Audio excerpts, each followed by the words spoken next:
On se retrouve donc pour la correction des exercices 25 et 26. Donc, c'est une application directe de la formule de cours, comme je vous l'ai fait un exemple dans votre cours. Donc, sur le premier, on vous demande de déterminer cos A, dont on déterminera une valeur exacte.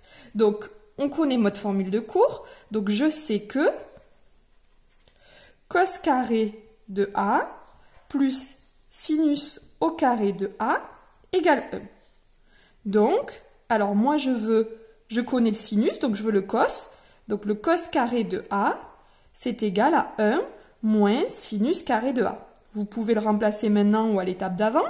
C'est-à-dire que le cos carré de A, c'est donc 1 moins 0,6 au carré. 1 moins 0,6, ça fait 1 moins 0,36, c'est-à-dire 0,64. On en déduit donc que le cos de A, c'est racine de 0,64. Attention, ça pourrait être aussi moins racine de 0,64. Ici, juste, on garde en tête que le cosinus, il va être positif. Voilà, on va passer là-dessus. Vous verrez, en spécialité en première, ça va avoir toute son importance.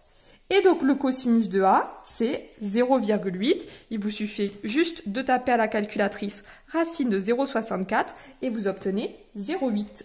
Et c'est fini. On a la valeur exacte du cosinus. Maintenant, on vous donne un exercice contraire. Donc, ici, vous avez le cosinus. Vous savez que le cos au carré de n plus le sinus au carré de n, ça vaut 1. Vous voulez le sinus, donc vous l'isolez. Le sinus au carré de l'angle n, c'est donc 1 moins cos carré n. Et on y va, donc le sinus au carré de l'angle n, c'est égal à 1 moins 5 sur 13 au carré.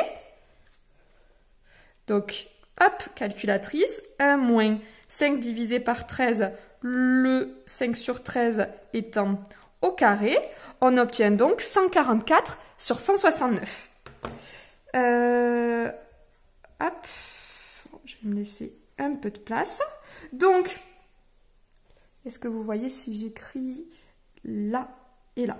Donc, le sinus, là encore, je passe sous silence, c'est racine de 144 sur 169.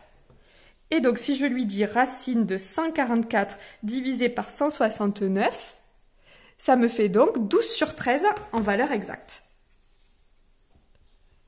Puisqu'on vous dit de garder la valeur exacte. Alors, c'était plutôt arrangeant. Est-ce que vous voyez le 12 sur 13? Juste, égal, je vais le mettre là.